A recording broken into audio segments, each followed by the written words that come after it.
Hello students, welcome to the next session. In this session I will be discussing remaining part of the Java features. Okay. Now coming for the first feature which is of this session, which is compiled and interpreted. So I previously explained in the previous class like what is the meaning of bytecode and what is the use of intermediate code, bytecode and intermediate code, and what is high level language and what is machine level language. Okay. Now since Java programming will have both compiler as well as interpreter. Compiler is just first it is going to generate the bytecode which is platform independent. Okay. And interpreter is interpreter will convert that bytecode into machine level language which is machine dependent. So Java will be acting as both compiled as well as interpreted. Okay. Now, so that is nothing but you have something called JVM as well as JRE. So JVM, JRE are combined together to form your complete package for Java to compile your program as well as to execute your program. Okay, so which is nothing but we have both compiled as well as interpreted. So since Java program is doing two things, in C programming if you consider will be only doing compilation, we are not doing any interpreting. Now in Java programming we will be doing both compiling as well as interpreting. So which will take more time for executing your Java program. So in that case we will use something called as JIT, which is nothing but just in time compiler. Here JVM is Java Virtual Machine.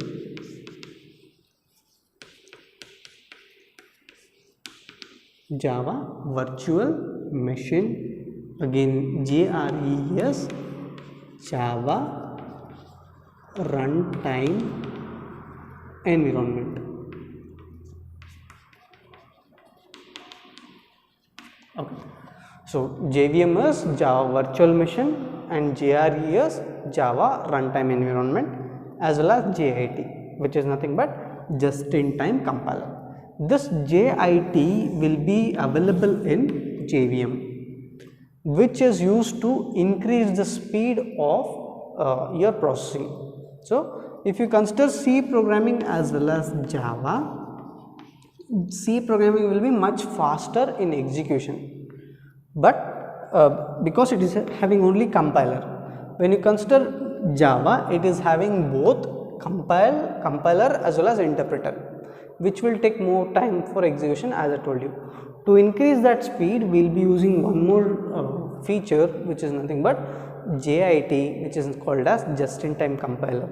How it is used? Because this just-in-time compiler will store the predefined instructions into some memory, by using which it can increase the performance of the Java programming. So that is why we will come across the second feature, which is high performance. So why high performance? Because of the existence of a feature called as JIT. Okay. Now coming for the next topic, which is security. Java will provide security for the applications that is created with the help of Java. How? Because as I told you, it will be providing security for data, and it will also provide several classes, that is inbuilt files, which will be helpful for creating virus free environment, as well as whenever you want to add, whenever you want to make any changes, it is easy to make in Java programming because it is extensible easily. And again, one more feature of Java programming is it has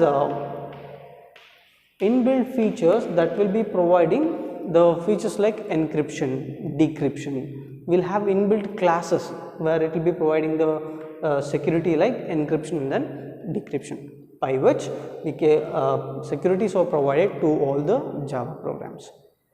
So again, coming for the fourth topic, which is multi-threaded.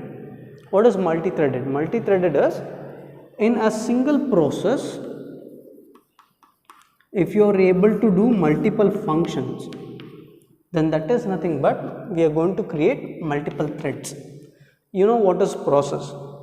Any program under execution will consider it as what? Process.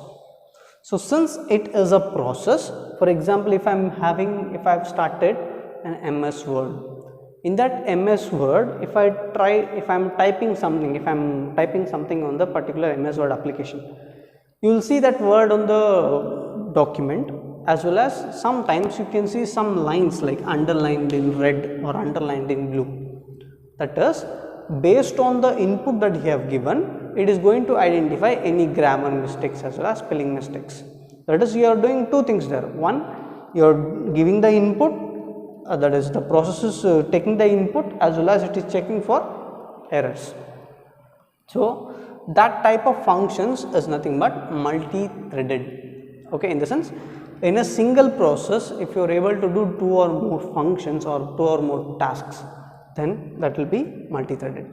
So that is provided by Java. There is a inbuilt classes that will be available, inbuilt files that will be available for performing multiple tasks, which is multi-threaded. Dynamic and extensible. So what is dynamic and extensible is, Java not only supports these features, it also supports that is already existing feature in some other language.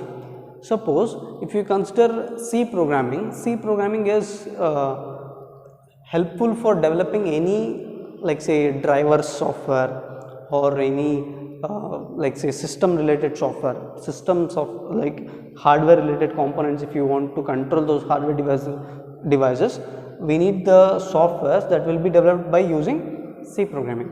So Java is dynamic in the sense it can support other languages files also. It can support the files that is created by using C programming or C++, or you can add any other new programming language onto the Java easily, because it is dynamic and extensible.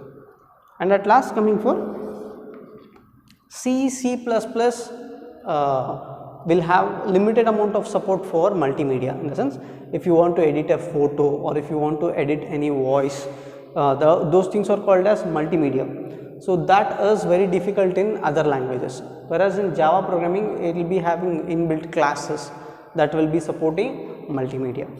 So these are some of the features of your Java programming. So this completes your topic of Java features. In the next topic I will be discussing in the next session I will be discussing the next topic. Okay, thank you.